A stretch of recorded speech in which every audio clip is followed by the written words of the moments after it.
Once again, Planeswalkers, welcome to another episode of The Mind. Man, it feels damn. I am your host, John Dunning, better known as Orzov Dunn, and this is the show that I traverse the multiverse in search of other prominent members of the Magic the Gathering community. And boy, do we have a good one for you today for the inaugural return of the show.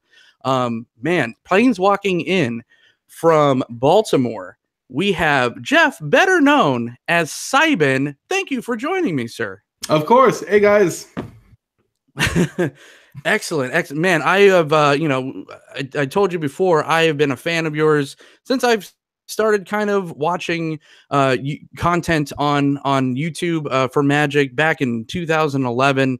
And you were a guy that I love because I was a huge book reader. I'm a big book nerd, and I love the story aspect of it. So I was just so happy to find someone that was as passionate as you are. So to segue that, sir, as we do on the Hive Mind, can you please tell me about your Magic origin story? Well, if you're talking about my origin on YouTube, just your introduction to Magic. Magic. Oh my God, man! What a long story that would be. Absolutely. Oh my God. So I started playing probably like a lot of us did in high school. I was quite the nerd. You know, I didn't have a lot of friends coming into high school because I was homeschooled my entire middle school career. So I went into a new high school, had no friends. I wasn't really apt in social skills that much. You know, I looked at a girl and I almost wet my pants. You know, I was that kid. But, you know, I fell into a group of other kind of misfits, loners, nerdy guys, and we were just sitting around the kitchen, the cafeteria table, and this guy had some cards, you know, and I started playing Magic. The decks were awful. They didn't have any rhyme or reason to them. I barely knew the rules, but we played it every day, you know. And eventually we sat down and was like, hey, let's actually learn how to play the game. But that's how I started playing Magic. I've been playing ever since. And what was the set that was out, if you remember when you started playing? I believe I first started playing around Lorwyn / like Shadowmoor times. So, because I do remember like a distinct tribal element that we all played with, because my friend had a Kithkin deck that I could not defeat. Like, it literally ran over me every single time. So, I do remember that. So, it must have been around that time. Okay. And hey, that was quite the introduction of, or that was a good time to start. That was when the introduction of Planeswalkers came in. You had and talk about the lore at that time. So let's you said it was kind of a casual thing at first, but what was your favorite format, and what kind of is your favorite format currently? Well, I guess my favorite format has always kind of been Standard. Like, Standard is just the way I see the game most of the time. Like, how does this relate to Standard is like how I basically ask almost every question in terms of the card when it came out. Like, what was it like in its standard format, not how it is now. So I kind of like always revert back to Standard. But as of late, at least for the last couple of years, I've kind of bucked constructed formats altogether. I've dabbled in Pauper a little bit just because it's a cheap format, and you know, who doesn't like a cheap format, right? But mostly it's just been limited, man. Drafting, sealed, you know. I feel like this is like drafting is one of the most pure ways that you can play Magic. And it's just what was your favorite block to draft? My favorite block to draft? Honestly, Return to Ravnica. I loved drafting Return to Ravnica. It was so much fun. Absolutely. If someone took my guild, man, I was so pissed. So pissed. I feel like I should know this about you, but who's your guild? Honestly, I kind of flip-flop. I'm either Boros or Cynic. So okay, I kind of flip-flop between those two. So you didn't get a lot of drafting in return then? No. At least nothing not what I would consider like my guilds, but it's okay. Well, I mean, there's probably no mystery on my guild, you know, being the fact my Twitter handle is Orzov Dunn. Right. Although I did love Izzet, and I'd always try to do Izzet because it was fun, and it was, in my opinion, underdrafted. And guys and gals joining us, usually we do a game at the end. For the first time, since this is a live show now on the Hive Mind, we're actually going to go to the chat and answer your guys' questions. So if you guys are joining us in the chat right now, just hold your questions off kind of to the end, and then we will answer them. And Breakfast with Nerds, thanks for joining us in the chat. Hey, they said they love the setup, but awesome, awesome. Absolutely. Yeah. So going back into kind of the you loved just the cards and everything, but what drew you to the storyline and what would become kind of a career for you? Well, honestly, when I first started playing Magic, I didn't give two shits about the story. Like, I thought the art was amazing, and I loved the gameplay behind it, but I was actually kind of like naive to the story at all. I didn't even know when there was one going on.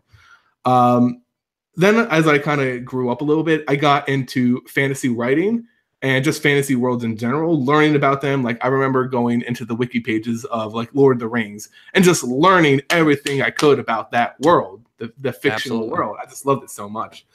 It's actually when I turned to like wanting to do YouTube videos that I actually even focused on the story of Magic the Gathering, because I kind of was looking around the channels that were around at the time, and this was a while ago, and there was only a couple videos at all about the story of Magic.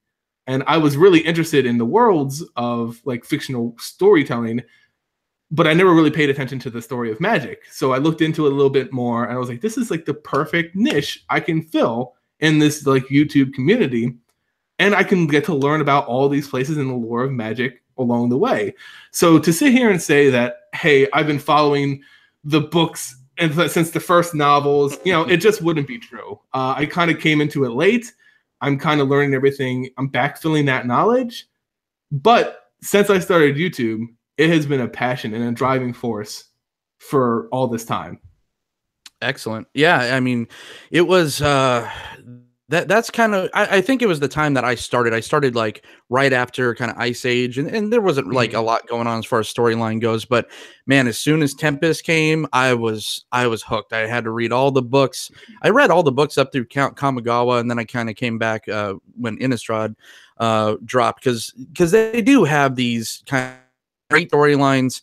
They have some kind of farts in the wind, for lack of a better term. Also. Yeah, you're right. You're right.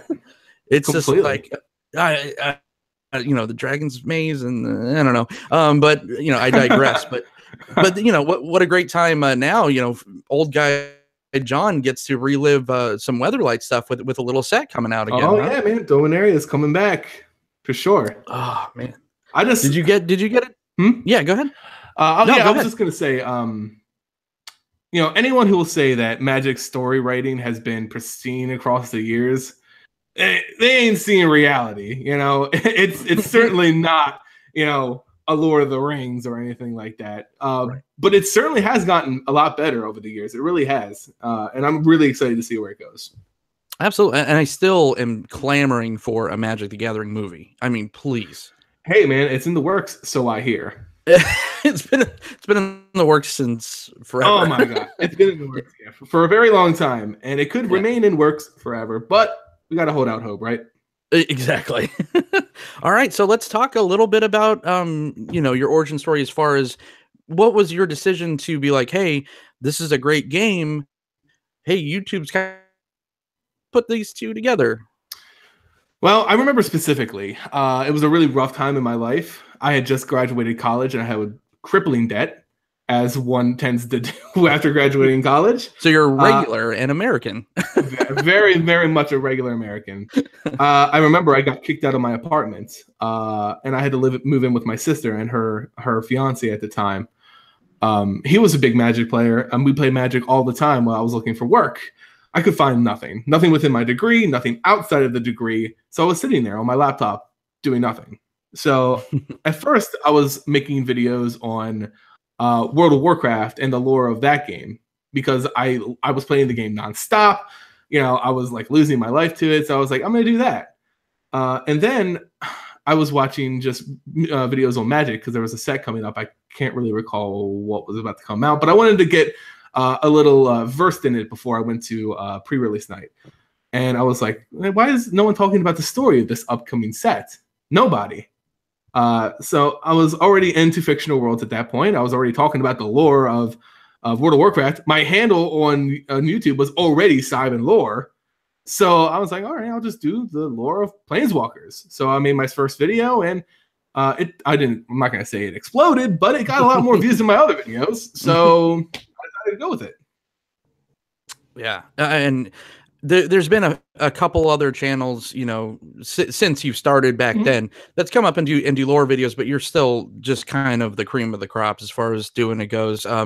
You have fun with it. You have this kind of just this awesome demeanor, where it's almost like, you know, dare I say, it's like a kid, you know, talking about fun, dorky stuff. And that comes through, and that's great. And that's where I think you being genuine has gotten you the following that you've gotten. Oh, I agree. Like, if I could give advice to anybody who's starting a YouTube channel outside of consistency, it would just be genuine. You know, I can see that a lot of new people who start YouTube channels and stuff like that, they're really reading hard from a script, and there's nothing wrong with scripting, so long as you let your personality shine in between the lines. You know.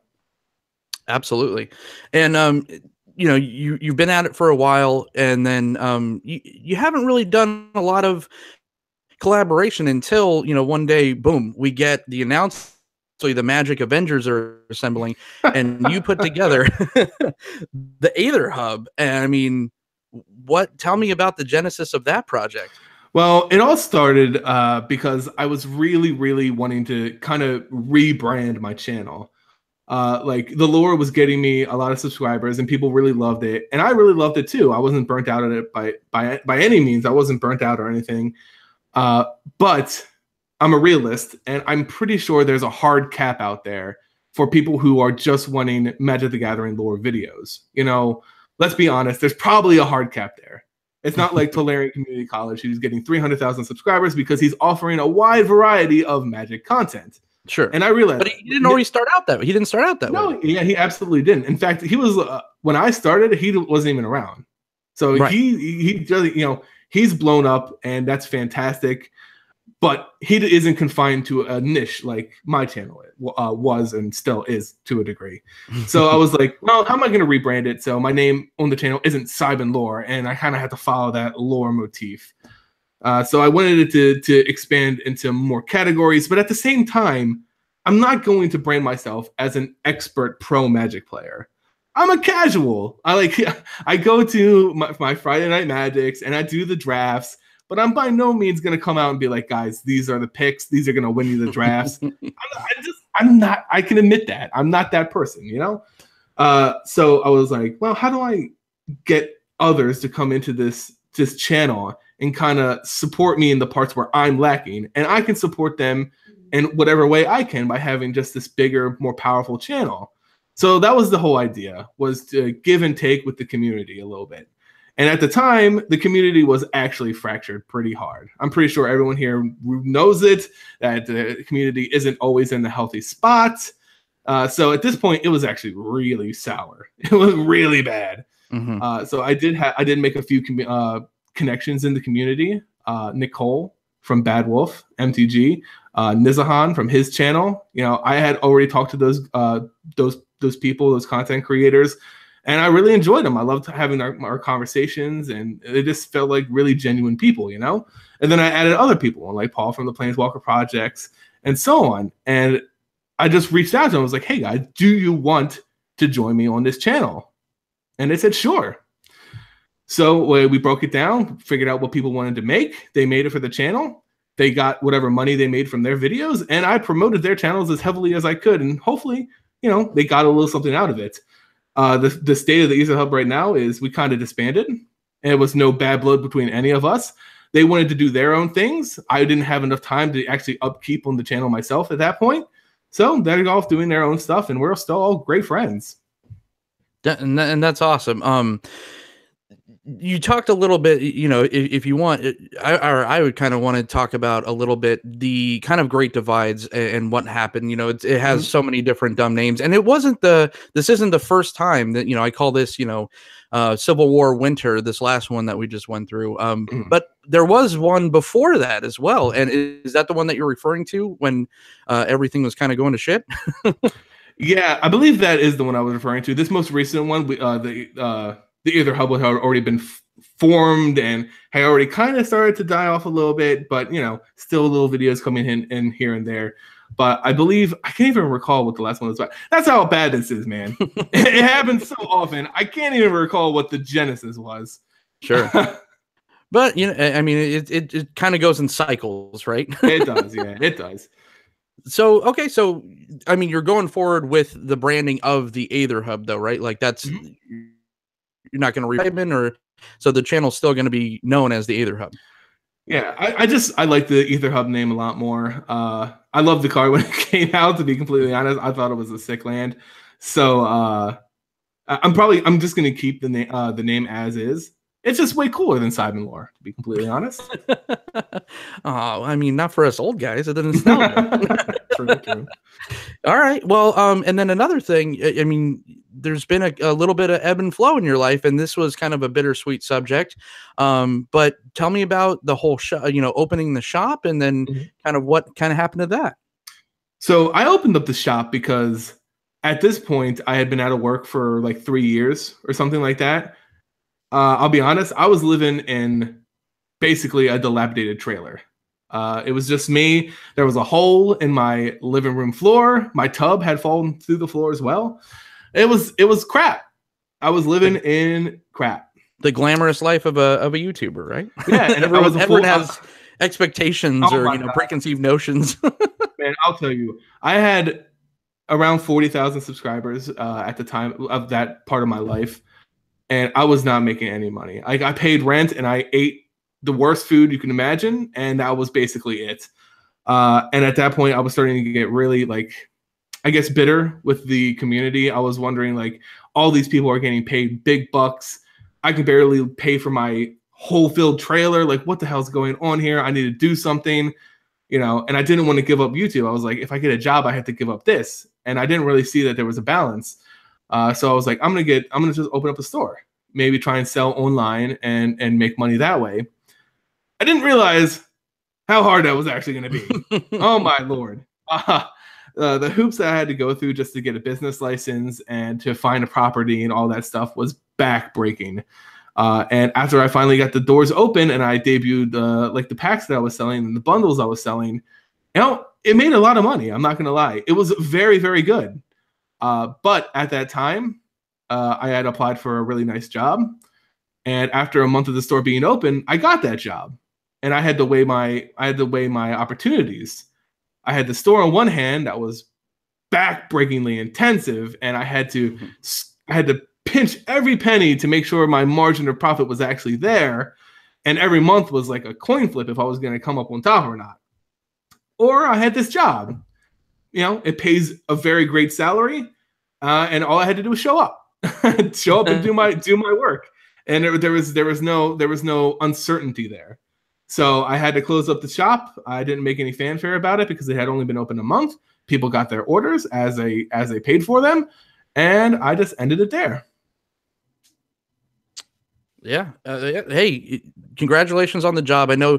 I remember being on Twitter, and you were very candid about it, which a lot of people aren't. So we kind of, I was following along, and I'm just like, oh man. I was even trying to, I was in Vegas still at the time. I'm like, maybe I could get him to move here. I'll get him a job at Caesars. Yeah. But I'm glad that everything worked out, man. And yeah, everything happens for a reason, right? Yeah. I moved out of that whole field trailer. Someone bought it off me for $1,000, shockingly. And I got a nice apartment. I got a nice apartment with my girlfriend. There's no holes on the floor as far as I can tell. So I'm living the life, man. Living the life. Excellent. So, and talking about living life, you did a push recently for arthritis research charities. Tell me about your background with that, and why did you want to kind of contribute to that? So the whole reason I wanted to start that charity is, well, It was around the holiday season. There was another, the Winter Civil War that was going on, and I felt like there wasn't enough that the community could actually do to give back. So I noticed that like young mage Rhino MTG, the Absolutely. youngster of the YouTube community, he was doing a charity run, and he was, I loved it. I loved that he was putting himself out there. He was using the community for something good rather than using it to hit people with, And I felt like there was a lot of that going on at the time. So I was like, hey, let's see what my community can do. Let's see what the Vorthos community can conjure up for a charity.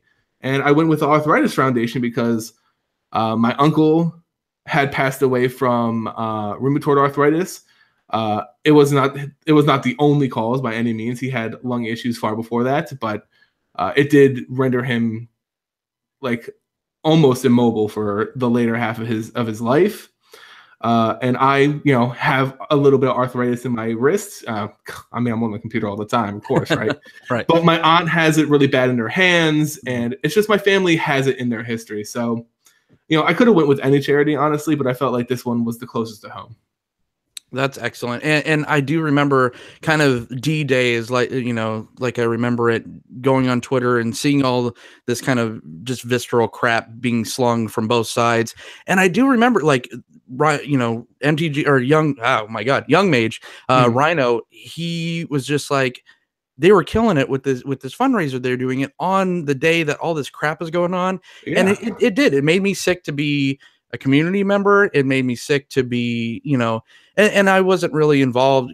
I was getting, tweets and messages and just like, oh, can you believe and this and this? And I'm just like, listen, this kid is doing this. He's doing something great. That's what the community should be about. And it wasn't. Oh, yeah. That was very disheartening. So, I mean, kudos to you for seeing that, recognizing that, acknowledging that, and doing a charity of your own. Yeah, totally. I mean, we ended up, my original goal was like $5,000. Didn't come close to that, sad to say, but we got $1,000, Dude, that's amazing. Yeah, certainly. I'm not gonna poo on that. That is some strong commitment from a community that oftentimes can seem a little selfish at points. Mm-hmm. So I'm glad that we could just prove that even in a divisive community, we can still give and still give back, Absolutely. Well, we're doing pretty good on time, so I kind of want to get your thoughts on kind of the upcoming set and kind of the set that we just left. How did you feel about just kind of the state of play right now with Ixalan and Kaladesh and everything? And what are you excited to the most about the next format that we're getting introduced to, going back to Dominaria? Well, I'll tell you, Ixalan and Rivals of Ixalan, I was super, super, super stoked for it. Like, I'm a huge tribal fan. Like, since Lorwyn and Shadowmoor, I love the tribal themes. I love it so much. And I felt like this was like a kind of like mini return to that. It wasn't as prominent because you didn't have, the creature-based spells or the tribal spells and stuff like that. But I loved it, and that's also why I kind of love Ravnica, because although they don't have like tribes, they do have guilds, and they mesh really well together. There's synergies. I love synergistic kind of decks like that. So I was super, super stoked for Ixalan and Rivals of Ixalan. I'm still heavy in draft and limited. So, the constructed scene is kind of like, not really sure what's going on, to be completely fair and honest. Is energy still a terror? I have no idea. I play I play drafts sometimes and EDH other times, and that's about it. I see. But yeah, so for Ixalan, like whenever I draft it, especially now with Rivals in it, oh my god, I love it, man. Like there's just so much synergy out there, and like even in a full draft, you can almost always go a tribe, and I love it. I just love it. Pirates of the Jurassic Park. Exactly. Oh, question. What is your favorite Ixalan tribe? I mean, you're gonna poo-poo on this for sure, but I gotta go vampires. They're the right color, black, white. Oh my god, you're right. I wish I'd never heard that. To be completely fair, we can still be friends, right? Of course. Pirates? Oh no, I'm a merfolk man. Oh, okay. Come on now. Cool. And Simic, right? It was Simic. This Simic, and merfolks are Simic now, so perfect. Yeah, for sure.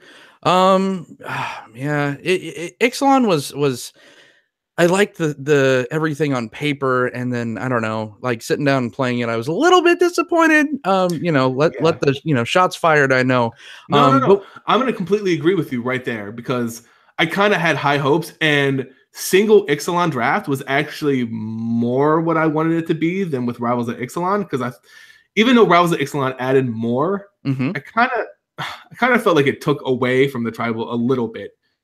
I can't really explain it. It's just a feeling that I had while I was drafting it. But besides that, it's certainly not Lorwyn. It's Sure. it's definitely not. It's much lighter. And I completely understand why they went that route because Lorwyn was super tribal, and they wanted to make sure that you could actually play a deck that wasn't 100% tribal in this, Sure. and they succeeded in that. It My wasn't on expectations rail. were set too high. Yeah. Yeah, Lorwyn was completely on rails, so they kind of took it off a little bit there. Yeah. And just sticking with your thing, how did you feel? And it's just you and me talking. You could be completely honest here. Mhm. What did you feel about the story? How they handled the storyline for Ixalan? Uh, well, it's a little rough to say. Uh, the stories for the past couple sets have not been the best. And like I didn't enjoy them as much as I wanted to. Mhm. I enjoyed the first couple stories of Ixalan and Rivals of Ixalan, but then it kind of tails off for me a little bit. In fact, I still haven't even read the finale, Rivals of Ixalan. So I mean, that kind of explains how I feel about it. Yeah. Then again, I picked up the art book for Ixalan, and I can't put it down. Like I just love learning about the stuff that they don't talk about in the actual storyline. The details of the world building, the creatures, the continents, the empires, and their rituals and stuff like that. That's never explained in the articles. Right. So that stuff I'm really really getting into. But the meat of the articles themselves, I mean, it is what it is. It's kind of rushed, it's kind of haphazardly put together. What I don't even know what the hell Angrath is going to do in the future, if anything. Hualti, I really don't like the idea of throwaway planeswalkers, and I feel like they're throwing away planeswalkers left and right more recently. Absolutely. So, people say like, "Oh, we're going to see Angrath again." I'm telling you right now, guys, he's gone. We've never seen him again. Where's Tybalt? Where the hell is Tybalt? He also might as well be dead. I mean, if we didn't see him in our return to Innistrad, we ain't ever gonna see him again. Seriously, I need the Joker to Batman. I think Soren's still in a rock. It's like, come on. He's a wall piece somewhere. Yeah. Who was the other one? Ashiok was like super, Yeah, intriguing. Oh, but there was nothing. There was no story behind her. Nothing. They just no development there, and it was like, wow, this is the first planeswalker, a werewolf planeswalker. That's so unique and cool. Right. What's she gonna do? Nothing. Not even mentioned. Barely mentioned. Yeah. Oh man, it's such a shame. I have to say I did like Amonkhet's story. They went dark. I think they went super dark with Amonkhet. I like when they do the whole gods thing, and I feel like this one was done a little bit better than Theros. Theros, it looked like an 8-year-old was painting a wall with the storytelling technique, and and writing is hard. I don't mean to crap on anyone's profession, but I just liked Amonkhet, and they were going super dark. The bad guys weren't winning, and then it's just kind of more of the same with Ixalan and stuff. And I'm just like, eh. So I really sorry to backtrack real quick. I could have sworn you said Arlen Cord and not Ashiok back there. I completely went on a werewolf planeswalker tangent, and you're talking about a completely different planeswalker. I caught it mid sentence, but I just kept with my explanation away. Yeah, hey, I was referring to Arlen Cord, not It's a live show. yeah. Hey guys, live mistakes happen. Live mistakes happen. Yeah, and you guys were all excited about your legendary werewolf. Yeah. What did that do? Nothing. It did nothing. That was the most unwerewolfy card ever, and my commander dreams were dashed. Is he even used in Commander at all? I mean, people still forced it, but just to get the tribe going, but it was terrible. Yeah, the novelty of it. Exactly. Yeah. All right. Any future projects you want to spoil or can spoil? I haven't made a video in about 3 weeks. I'm trying to do that work-life balance, and it's been really hard lately. Luckily, just today, I reached out to somebody who's going to professionally write scripts for the channel. Yay! Thank God. Oh my God. That's such a big help. So I actually just recorded his first script that he gave me tonight, right before this, right before our little chat here. So my vocal cords they're all ramped up. They're ready to go, you know? But I'm really excited to finally have someone on my team dedicated to just research and writing scripts. I'm going to add my own flair to it, of course. But really, that took so much time away from the very limited amount of time I had after work. And, you know, I had to, of course, do the girlfriend thing. Can't let her be abandoned by work things, you know? Yeah. But with that aspect, taking care, working with somebody else, I'm looking to pump out 4 videos a week now because all I do is record and edit, you know? Oh, and that takes a lot of time too. I mean, believe me, I'm a husband with 4 kids, and it's just like, that's what do you think? We went to the live stream, no editing. Hey, and that sounds like that anything that saves time, because time is the great equalizer in content creating, man. You got some people who can do this for a living and make a great living off of it, and they can hire full teams and staff and stuff like that, you know? For everyone else, you're kind of left making out what time you can for it, you know? Yeah, absolutely. All right, so this is the point of the show that, like I said earlier on, that we usually play a little game. We're going to hold off just because this is our first live stream. So I'm going to jump to the chat. Do you guys have any questions for Jeff, better known as Seiben? I'm just going through the chat now, looking like Prophets of Istvan said, by the way, Seiben loving the Xmas tree post V-Day. Man, that goes to the time thing again. I just haven't had the time to take it down. And to be fair, this room has very limited light in it, and that thing produces a lot of light. Also, dude, that's like LED over there. And right. Also, it has a couple oversized Angel magic cards on it. So, yeah. Hell yeah. Hey, way to stay on theme, dude. Oh yeah, so people are talking about the core set. How excited are you for that return? The 2019 core set with the Bolus and the Tezzeret art released. Exactly. Yes. I saw a lot of people talking about how it might be a villain set, like we had Magic Origins be the last kind of core set before they decided to do it again. With all the members of the Gatewatch and their origins and stuff like that. Maybe this be the origins of the villains, you know, Tezzeret and Bolus and anyone else they want to throw into it. But it looks like we got confirmation that that's not the case, and there's actually going to be some actual storyline with 2019 leading into whatever set follows it. So my opinions on it right now is, I mean, the art looks sick, you know. I love Tezzeret. He's a cool character in my opinion. I'm getting kind of Bolus burned out, to be completely honest. But I mean, he is a big baddie, so they're gonna hopefully treat him better than the Eldrazi Titans. Hopefully, you know. Yeah. You know, they were pretty big baddies, but they dealt with him in a set. So hopefully, you know, it's a little bit better. But you know, Bolus burnout. But hopefully they can do core sets right. I'm always kind of bored at core sets were kind of boring to me. Bore sets, look at that. Boros sets. They were kind of I didn't like them too much. They weren't fun to draft. They didn't really add much. Bunch of just, you know, reprints that we've seen 1.5 billion times. I'll argue with you a little bit. I thought M13 was a pretty fantastic set to draft. That M13, is that the one with Thragtusk and okay. I will say Thragtusk and Restoration Angel was my premier combo. Like I built a deck for that specifically, and all those kind of like flutter effects. Oh my god, I loved it. So I'll give you that. I'll give you that for sure. Core sets have the opportunity to be amazing. Now, hopefully they can keep that up with some kind of consistency, you know? That is such an ongoing theme on this show where I ask everyone their favorite standard format, and it's hands down M13, Return to Ravnica, and Innistrad. You know, it's so good. good. I mean, you had the suicide aggro, the Naya humans or what, Naya Blitz it was called. I loved Esper control during that. That you also had Jeskai control, which was amazing, and then your Junk Reanimator with Restoration Angel and Thrag Tusk, like we said. There was even a cool bug deck in there. It was so good, and just since then, they have not been able to recapture the magic.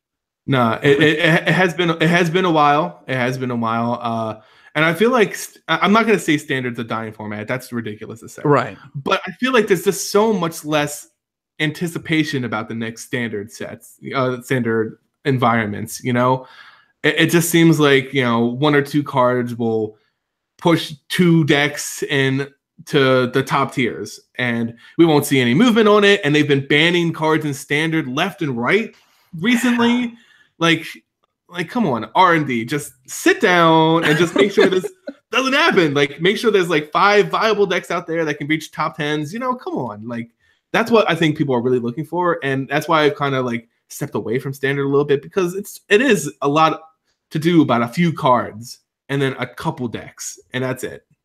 Oh, absolutely. It's like they're schizophrenic right now. They're just like, we got to ban Emrakul. We got to ban the Raptor, but then we're going to unban Jason Mind Sculptor in Modern. It's like, what? So I have very strong feelings about that unbanning, and I feel like it's a marketing ploy more than anything else. A lot of people will debate me on that, and hey, rightfully so. I could be wrong. I just feel like it's been proven time and again that it's a broken card, and it really hurts Modern. I don't play Modern, so this is just what I'm reading and what I hear from firsthand accounts with people who play it. So I could, like I said, I could be completely wrong. By all means, burn me in the comments. That's completely fine. But he was banned for a reason, and I don't think has Modern changed to any degree to think that he wouldn't be another amazing staple. No, dude. I was heavily playing Modern this last like 2 years. Jace the Mind Sculptor in Modern is stupid, and it's just Bloodbraid Elf fine. John, I was completely fine with that. Didn't care. Absolutely, yeah. You need to balance out Jund. Jund needs to be Modern needs to be where a format where Jund is playable, and it's a good fact check for Affinity and these other decks. But Jace the Mind Sculptor, you just did that to sell the packs. Stop it. I mean, it's public knowledge that the last kind of master sets have fallen so hard on their ass. Yep. They're not selling. They're sold at a ridiculously high price, and the value's not there, and people know it, so they're not going to buy it. So they artificially made the profit, the value there by printing a high valued card and then making it playable. I feel like if people buy it and they think they're going to get all this value out of Jason the Mind Sculptor, I really would caution them, because it could be banned. It could be banned right after the set's, lived its life cycle, Yeah, that's a very good point, because I think they did that with Golgari Grave Troll, right? Mm-hmm. They banned, unbanned in Modern, and it's always just like, okay, you gotta burn your hand a couple times to really let it set in. Prophet Esteban said there have been more Planeswalker answers printed since Worldwake, and I get that. Yeah, that's true. But I mean, playing against Jace the Mind Sculptor, and plus, I mean, if you guys were bored playing Lantern Control is that's a deck that you're dead to before you even know it. Yeah. And now we have to wait while people that are just learning how to play, and there's not a lot of huge new players in Modern, but some do. Jason, have fun waiting and going to turns while people are brainstorming correctly. You thought Sensei Divining Top's bad in some formats. It's like now people are going to be brainstorming incorrectly sometimes, and it's huge. Breakfast with Nerds asks Seiben, waffles or pancakes? Oh, waffle man, all the way. Hell waffles. Yeah. I knew I liked you. I actually I talked about this on Twitter with another buddy, Tasty Snackies, where I'm just like literally what gets me up in the morning: 4 stack of waffles, peanut butter and bananas with syrup. Oh man, that sounds amazing. That sounds amazing. It's got the right amount of protein. It's got the sweetness. It's excellent. Let's see here. Just a couple more before we go. BWN asking the hard questions. Oh, Breakfast with Nerds. All right. What are your hopes for the upcoming WotC projects that Richard Garfield has had a hand in developing? What are my hopes for him? Mm-hmm. Honestly, I hope they just add something a little something new. To be completely honest, like if that's all it does, if that's all that comes of this, I mean, I think that's fantastic. Good or bad, I just think a little bit of change is always appreciated. And he's got a fantastic track record. I mean, he did the first couple sets, of course, but then he jumped in with, I believe, original Ravnica. He came back for Innistrad. Mhm. And that's what I think that Morrow got a lot of credit for. Mhm. And, you know, that's why they're just like, oh, every set, every big fall set has to be Mark Rosewater and Eric Lauer developing. Yeah. And that was like Return to Ravnica and Innistrad. And they're like, okay, go, go, go. But if you have that every time, you get stale. And I mean, I certainly think we're kind of hitting that stale point. I mean, no one's gonna say that that the Kaladesh block and the Ixalan block were top performers for Magic the Gathering. You know, I'm sure the sales were fine, but they definitely weren't. They weren't game changing. They weren't bringing in a bunch of new players. They weren't very interesting to the old players. You know, it just didn't do enough. Now, I will admit that having a certain person on a project doesn't necessarily mean it's going to recreate that magic, because there's a lot of people involved now. You know, Sure. it's never a one-man show. And, you know, I can just hope that they let him kind of do his thing a little bit. You know, we'll see where it goes. But even if he's just in there, in the room, suggesting ideas, that's good enough for me. Yeah, absolutely. What better person to have in the room than the person that created the whole thing? And last question from the chat, King of Jank asks, favorite artifact card flavor wise?